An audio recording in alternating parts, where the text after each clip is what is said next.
मैं ब्रह्मचारी Sharma tricky maths concept set channel में आपका स्वागत करता हूं। इस चैनल के माध्यम से यूपी टेट एवं सीटेट परीक्षा के पाठ्यक्रम पर आधारित गणित विषय के प्रश्नों एवं पूर्व वर्षों में पूछे गए प्रश्नों के हल प्रस्तुत किए जा रहे हैं, जिसे आप निरंतर देखते रहें। इससे आपको प्रश्नों को हल करने में आसानी होगी।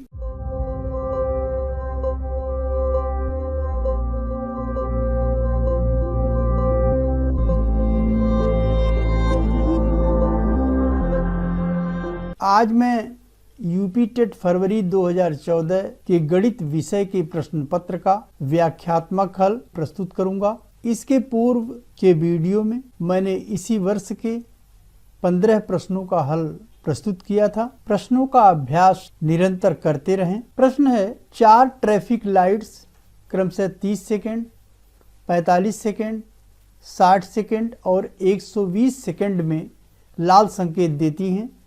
यदि सभी ट्रैफिक लाइट्स एक साथ आरंभ होती हैं तो सभी एक ही समय पर लाल संकेत देंगी। ये 30, 45 और 60 और 120 सेकेंड पे ये ट्रैफिक लाइट्स संकेत देती हैं। तो सभी लाइट्स एक साथ जो है कितने समय बाद जलेंगी, यह प्रश्न पूछा जा रहा है। इसके लिए हम 30, 45, 60 और 120 का लघुत्तम समापवर्त लेंगे।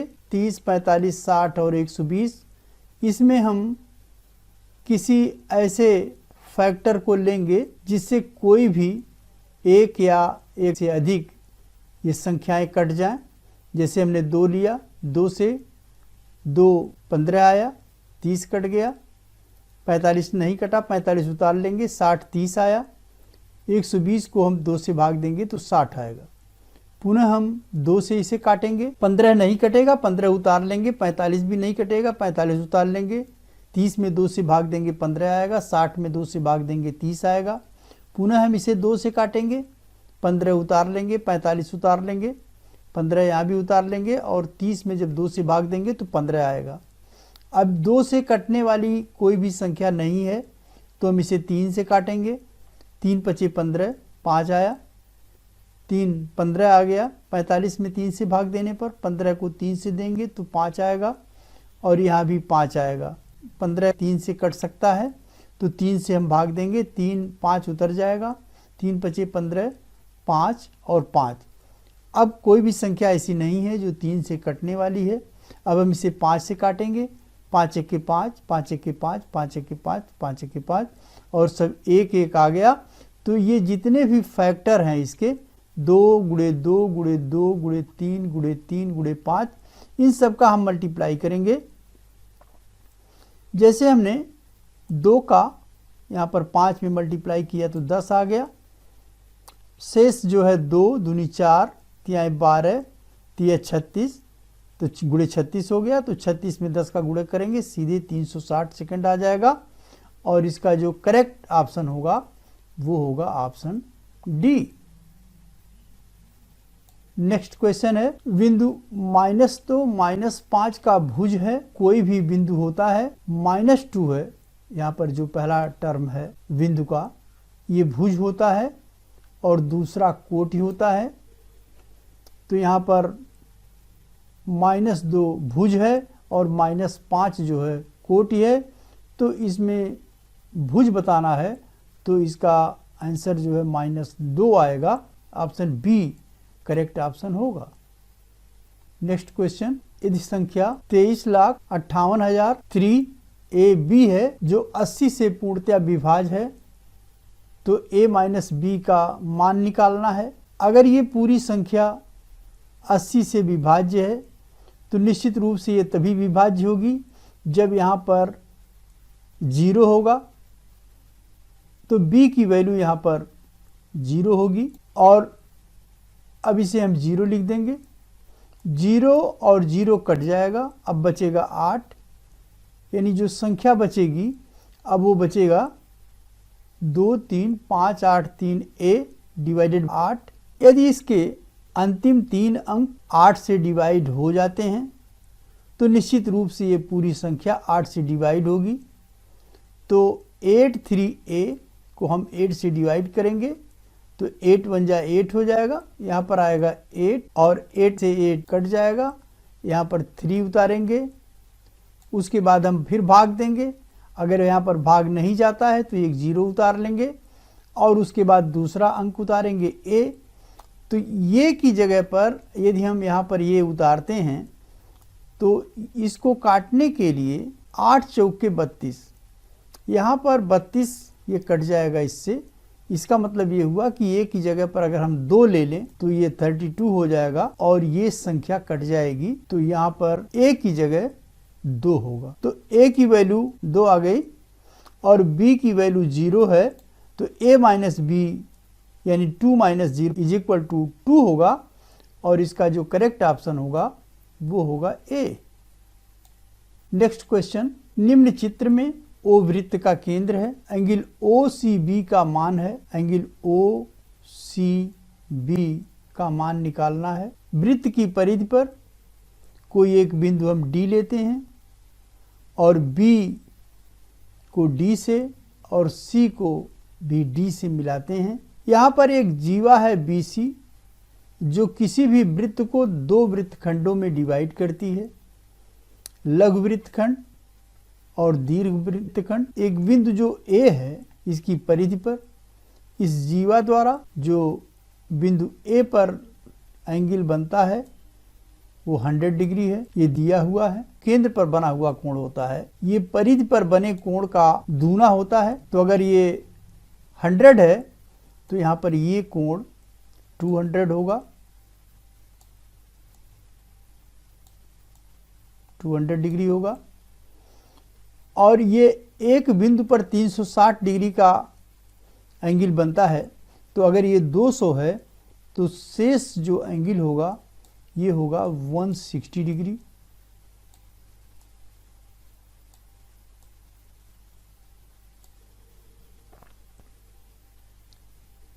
अब ये अगर 160 हो गया तो एंगल ओ बी सी और angle O C be in दोनों का जो योग होगा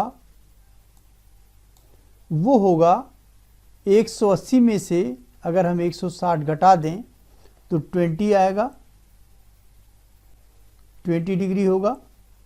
और चूंकि OB और OC ये दोनों त्रिज्याएं हैं किसी वृत्त की, तो वृत्त की त्रिज्याएं चूंकि आपस में बराबर हैं तो इनके सामने के कोण भी बराबर होंगे, यानी OBC बराबर होगा OCB के।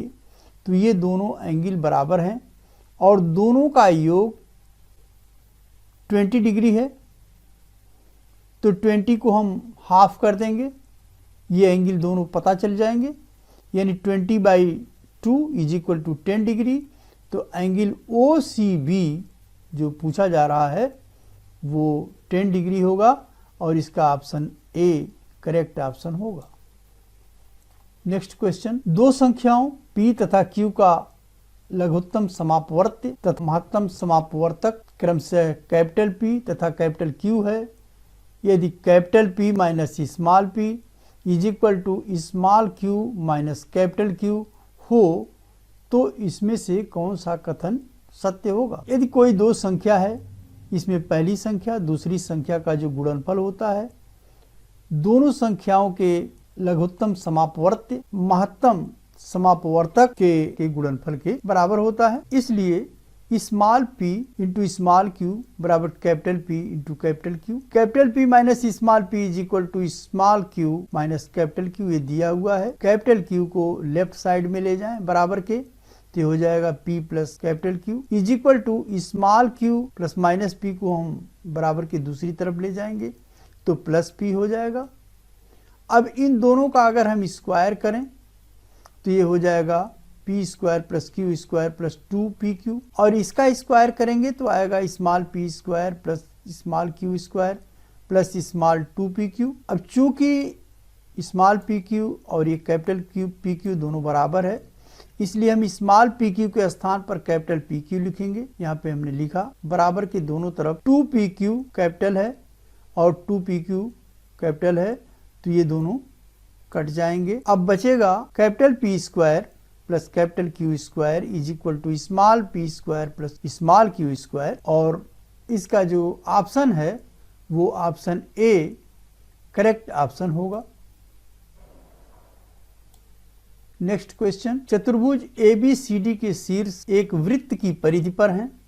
यदि AB वृत्त का व्यास हो तथा angle ADC is equal to 130 degree हो तो एंगल BAC का मान ज्ञात करना है। इसमें एक चतुर्भुज है ABCD जिसमें AB इस वृत्त का व्यास है। यहाँ पर चूंकि ABCD ये सभी बिंदु वृत्त की परिधि पर हैं, तो इनको मिलाने वाली जो रेखाएं हैं वो एक चक्रीय चतुर्भुज बनाएंगी। अगर एंगल ADC बराबर 130 डिग्री दिया हुआ है, इसके सामने का कोण होगा एंगल CBA के, यह 180 में से अगर हम 130 घटा दें तो 50 आ जाएगा। ACB यह अर्धवृत्त के परिधि पर बना हुआ कोण ACB है, इसलिए यह एंगल 90 डिग्री होगा। अब एक त्रिभुज है ACB जिसमें एक एंगल 90 है, दूसरा 50 है। ये एंगल BAC ज्ञात करना है। तीनों कोणों का योग 180 अंश होता है, तो ये 90 हो गया, तो निश्चित रूप से 50 है, तो ये 40 डिग्री होगा और इसका ऑप्शन बी इसका करेक्ट ऑप्शन होगा। नेक्स्ट क्वेश्चन, OA, OB तथा OC एक घन के एक ही शीर्ष पर मिलने वाली कोरें हैं। यदि प्रत्येक की लंबाई A सेंटीमीटर हो तो त्रिभुज ABC का क्षेत्रफल होगा। यहाँ पर यह एक घन है जिसमें प्रत्येक कोर की लंबाई OA, OB, OC A centimetre है, तो यहाँ पर CG, AG और OA यह एक वर्ग बनता है। इसके प्रत्येक कोर की लंबाई यहाँ पर A सेंटीमीटर है। यदि A को हम C से मिला दें तो यह वर्ग का एक विकर्ण होगा और AGC बराबर A है, एक समकोण त्रिभुज होगा, और AG बराबर भी A है, तो ये कर्ण हो जाएगा। कर्ण का वर्ग बराबर A का वर्ग प्लस A का वर्ग बराबर 2A वर्ग हो जाएगा और इसकी लंबाई कर्ण AC की हो जाएगा A√2 के। अब ABC यह एक समबाहु त्रिभुज है जिसकी तीनों भुजाएं आपस में बराबर हैं। एक भुजा एक करणी में 2 है, दूसरी भी एक करणी में 2, तीसरी भी एक करणी में 2। समबाहु त्रिभुज का क्षेत्रफल बराबर होता है करणी में 3/4 इंटू एक भुजा का वर्ग। यहाँ पर करणी में 3/4 A√2 का स्क्वायर हो जाएगा। A√2 का स्क्वायर होगा 2A स्क्वायर, ये 2 1 जा 2 और 2 2 जा 4, यहाँ पर 2 आ जाएगा। √3/2 इंटू A स्क्वायर, ये त्रिभुज का क्षेत्रफल होगा और इसका ऑप्शन C करेक्ट ऑप्शन होगा। नेक्स्ट क्वेश्चन, दो बेलनों के आयतन बराबर हैं और उनकी ऊंचाइयों का अनुपात 1:3 है। उनकी त्रिज्याओं का अनुपात होगा। माना दो बेलनों की त्रिज्याएं क्रमशः R1 और R2 हैं। इनकी ऊंचाइयों का अनुपात 1:3 है। यदि एक बेलन की ऊंचाई h है तो दूसरे बेलन की ऊंचाई 3h होगी। एक बेलन का आयतन V1 अगर हम माने तो V1 = πr1 square into h। दूसरे बेलन का आयतन हो जाएगा V2 = πr2 square into 3h, चूंकि इसकी ऊंचाई 3h हो जाएगी। प्रश्न में V1 और V2 दोनों बराबर हैं, दोनों के आयतन बराबर हैं, इसलिए πr1 square h = πr2 square 3h। पाई और पाई एक दूसरे से कट जाएंगे। r2 स्क्वायर बाई h से दोनों पक्षों में डिवाइड करेंगे तो ये हो जाएगा, बाएं पक्ष में आ जाएगा r1 square by r2 square और राइट साइड में हो जाएगा 3h बाई h। h से कट जाएगा। r1 square by r2 square = 3/1 हो जाएगा। R1 बाई R2 इसका हम वर्गमूल ले लेंगे, करणी में 3 आएगा। करणी में 3:1 का अनुपात प्रश्न उत्तर में नहीं दिया है, इसलिए हम करणी में 3 का ऊपर नीचे गुणा कर देंगे। तो ऊपर जो है करणी में 3 गुणे करणी में 3, यहाँ पर 3 आ जाएगा, नीचे करणी में 3 आएगा। अब अनुपात हो जाएगा 3/करणी में 3 यानी R1 और R2 का जो अनुपात है वो 3√3 होगा और इसका जो करेक्ट ऑप्शन है वो ऑप्शन डी होगा।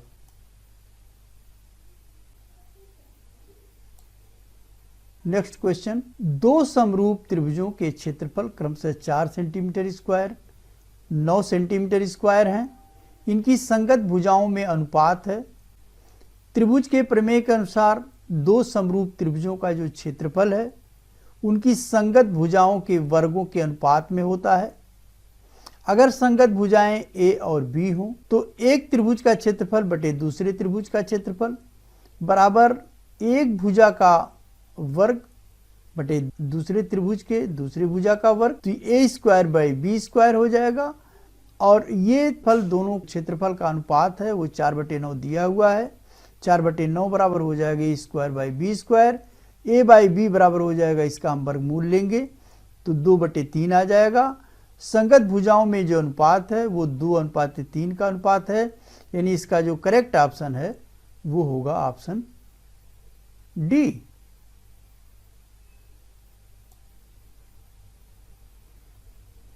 नेक्स्ट क्वेश्चन, यदि ए बी और सी कोई तीन शून्येतर वास्तविक संख्याएं हों तथा a/2 = b/3 = c/4 = 2a - 3b + 5c by capital A, तो a का मान क्या होगा? a/2 = b/3 = c/4 = 2a - 3b + 5c by a बराबर हम x मान लेते हैं।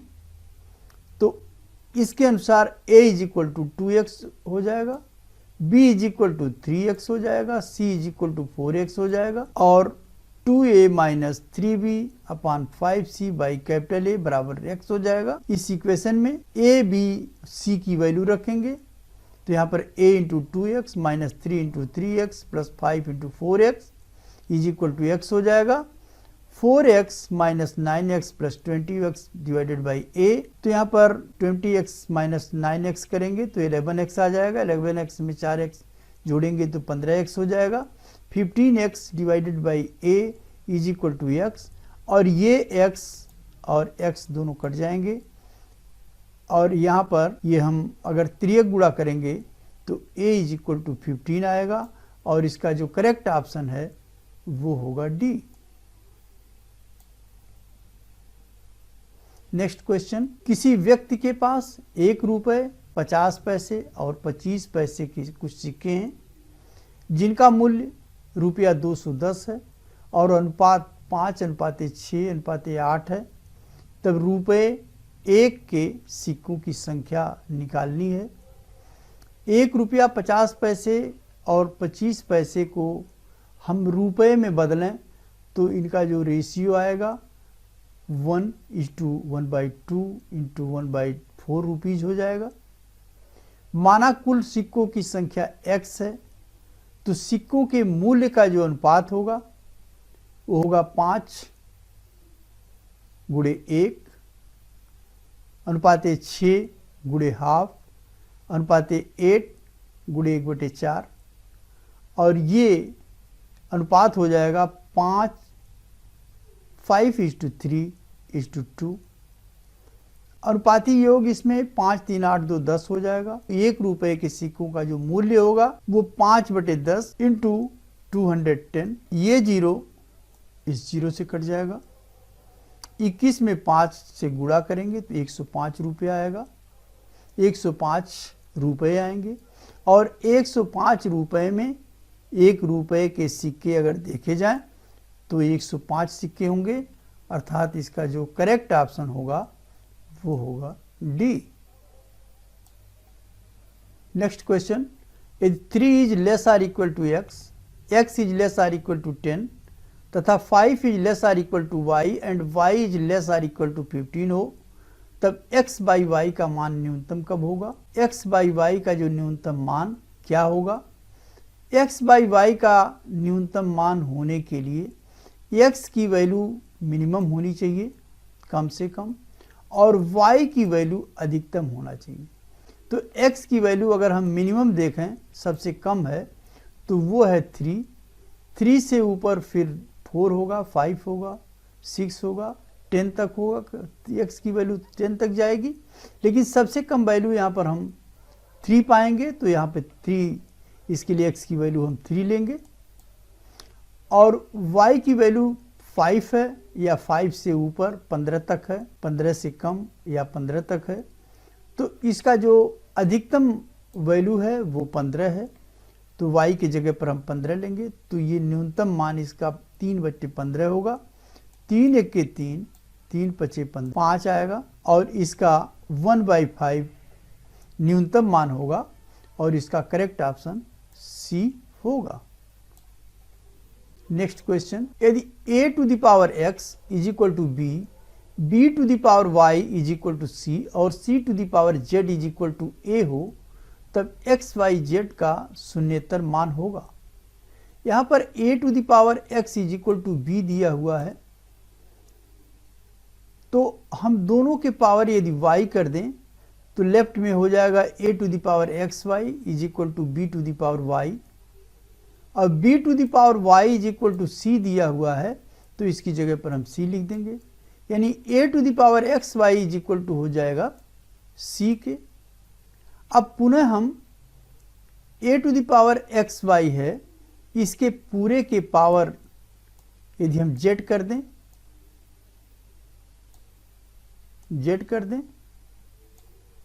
तो ये हो जाएगा a to the power x y z is equal to c to the power z, that is equal to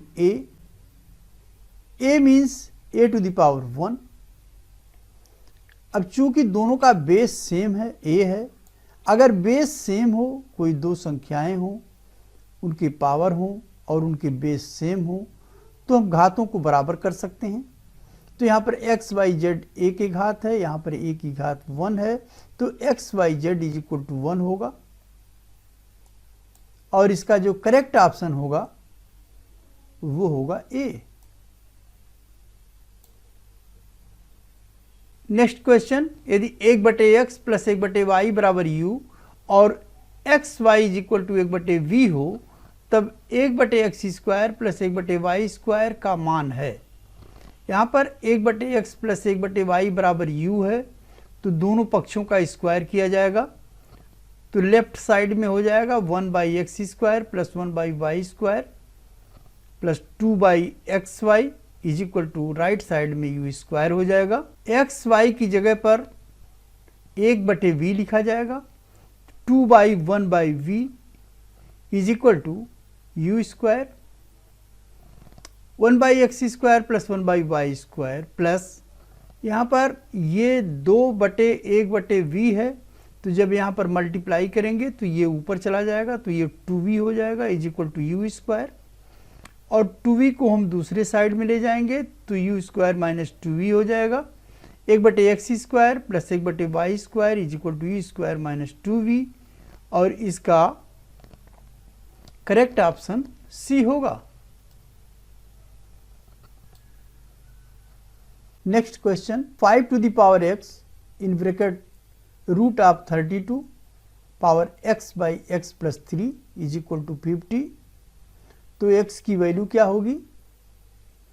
यहाँ पर 5 टू द पावर x है, 32 को हम 2 के टर्म में लिख सकते हैं, और ये हो जाएगा 2 to the power 5 by 2 in bracket x by x plus 3 that is equal to 50 दिया हुआ है, तो 50 को हम 5 इंटू 5 इंटू 2 कर सकते हैं, that is equal to 5 square into 2, 5 power x into 2 to the power 5x divided by 2x plus 3 is equal to 5 square into 2 होगा। 5 स्क्वायर बाई 2 से अगर हम दोनों साइड में भाग दे दें तो राइट साइड में ये 1 बचेगा, और लेफ्ट साइड में 5 to the power x 2 to the power 5x by 2x plus 3 बचेगा, divided by 5 to the power 2 into 2 होगा। अब इस 5 टू द पावर 2 को अगर हम ऊपर ले जाएं तो 5 टू द पावर माइनस 2 हो जाएगा, तो 5 टू द पावर x और 5 टू द पावर माइनस 2 ये हो जाएगा 5 to the power x minus 2, और ये 2 टू द पावर जब ऊपर जाएगा तो 2 टू द पावर माइनस 1 हो जाएगा, तो यहाँ पर हो जाएगा 2⁵ अपॉन 2x+3 -1। अब इसको हम सॉल्व करेंगे 5⁵x-2। अब यहाँ पर अगर हम इसको दोनों को सॉल्व करें तो 2x+3 होगा और यहाँ पर बाई 1 कर लें और उसके बाद 2x+3 नीचे आ जाएगा और ऊपर होगा यहाँ पर 5x - 2x - 6। 5x में से 2x माइनस करेंगे तो आ जाएगा 3x - 6। यहाँ पर 3x - 6 होगा और 3 जब हम इसमें कॉमन लेंगे तो x - 2 हो जाएगा = 1। अब ये हो जाएगा 5, चूंकि x⁴ यहाँ भी है, x⁴ यहाँ भी है, तो इस x⁴ को हम बाहर कर लेंगे और अंदर कोष्ठक में हो जाएगा 5 × 2⁵3/2 × x+3 पावर x - 2 = 1 है। तो 1 की जगह पर हम इस पूरे के पावर 0 लिख सकते हैं। 5 × 2⁵3/2 x+1 पावर 0। अब चूंकि बेस दोनों का सेम है इसलिए अगर हम पावर की तुलना करें x - 2 = 0, x = 2 होगा। ऑप्शन सी करेक्ट ऑप्शन होगा।